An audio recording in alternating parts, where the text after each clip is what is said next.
तर झालं असं की श्रावणात सोमवारी आमच्याकडे वरणबट्टीचा नैवेद्य दिला जातो. आमच्याकडे बट्टी म्हणतात, पण भारतात दुसऱ्या भागात तुम्हाला डाळबाटी, बाफला असे याचे जुळे भाऊ बहीण सापडतील. खर तर आईकडे नेहमीच होणारी ही डिश सासरी मात्र वर्षातून एकदाच होते, ते सुद्धा श्रावणी सोमवारीच होते नैवेद्य देण्यासाठी. मला मात्र नुसतीच खायला खूप आवडते, कारण एवढी खुसखुशीत होते ना. आणि दुसऱ्या दिवशी स्पेशली चहा सोबत ते तुम्ही तुमचं काय रस टोस्ट सगळं विसराल. एकदा करूनच बघा. मी दाखवते ना ते सगळं साहित्य व्यवस्थित घाला आणि पद्धत पण बघा. एवढी खुसखुशीत होते ना, तुम्हाला नक्कीच आवडेल. खानदेशात नेहमी होणारी आणि नेहमीची आवडती डिश असल्यामुळे वर्षभराचं पीठ असताना ह्या बट्टीचं ते रेडी ठेवलं जातं हातच्याला. म्हणजे जाडसर गव्हाचं पीठ बनवतात. बऱ्याच ठिकाणी तर यात मक्याचं पीठ पण घालून ठेवतात, जेणेकरून ते अजून खुसखुशीत होतं. पण आता आपल्यासारखे जे वर्षातून एकदाच कधीतरी जागे होतात ना, त्यांच्यासाठी हे अचानक मध्ये भयानक असं काहीतरी करायचं असलं की बारीक रवा वापरा तुम्ही. कणके एवढाच घ्या बरोबरीनं, मग खुसखुशीत होतात बघा.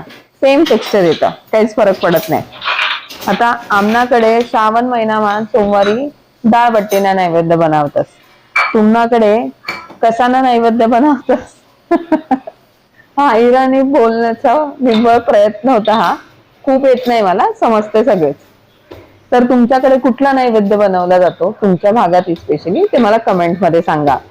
आणि नुसतंच काय हा व्हिडिओ बघत नका बसू हा. प्लीज शेअर करा जास्तीत जास्त आणि सबस्क्राईब पण करत जा.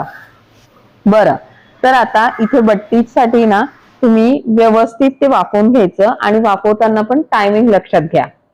7 ते 8 मिनिटं पुरेसे होतात. जास्त जर तुम्ही वापरायला जाल ना तर मग वातड होते. आणि त्यानंतर तुम्हाला हवी असेल तर डीप फ्राय करा, शॅलो फ्राय करा, किंवा तुम्ही असेच वाफवलेले सुद्धा खूप छान लागतात.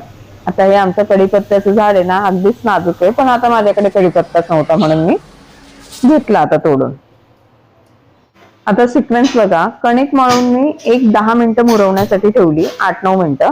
आणि तोवर मी पाणी गरम करायला ठेवलंय. आणि इकडे फोडणीची, डाळीच्या फोडणीची पण तयारी करून घेतली आहे. कसं आहे ना की जर ते कणिक व्यवस्थित मुरलं तर त्यातला रवा थोडा फुलायला मदत होते. आणि आपण जे दही आणि सोडा घातलाय थोडासा, त्याने ते छान पैकी हलकं होतं कणिक.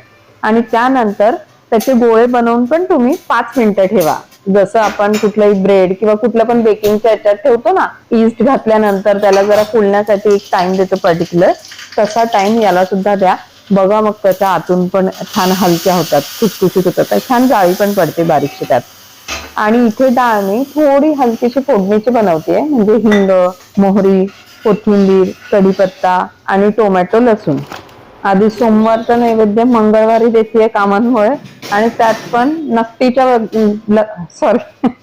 नकटीच्या लग्नाला 1700 विघ्न असं काहीतरी झालंय माझं. करायला घेते एक, मात्र आवाज दुसरीकडनंच दिले जातात मला. तेवढ्यात कुरिअरवाला पण आला. आणि मी काय मागवलंय, महाराष्ट्रातून मागवलंय म्हणून सांगतेय. काय मागवलंय ते तुम्हाला लवकरच येत्या कुठल्या तरी एका व्हिडिओमध्ये दिसेलच. चला तर मग इथे माझी डाळ पण रेडी झाली आहे. छान कोथिंबीरने गार्निश करायचं सगळ्यात शेवटी.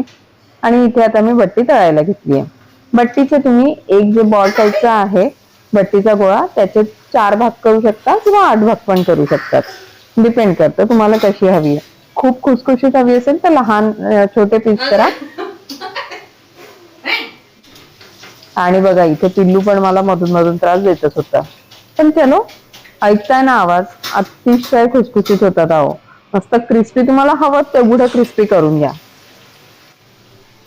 मला खरंच वाटलं नव्हतं, पण शौर्यला एवढी आवडली ना बट्टी, भयानक. आणि त्याचं जेवणच त्यावर झालं आज.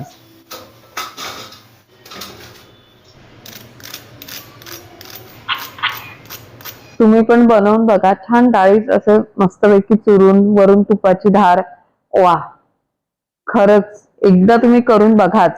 आणि मग मला कमेंट सेक्शन मध्ये सांगा की तुमची डाळबट्टी कशी झाली ते. व्हिडिओ आवडला असल्यास नुसतंच पुढे जाऊ नका, शेअर करा जास्तीत जास्त. And do subscribe. चलो भेटूया पुढच्या व्हिडिओ मध्ये. सी या.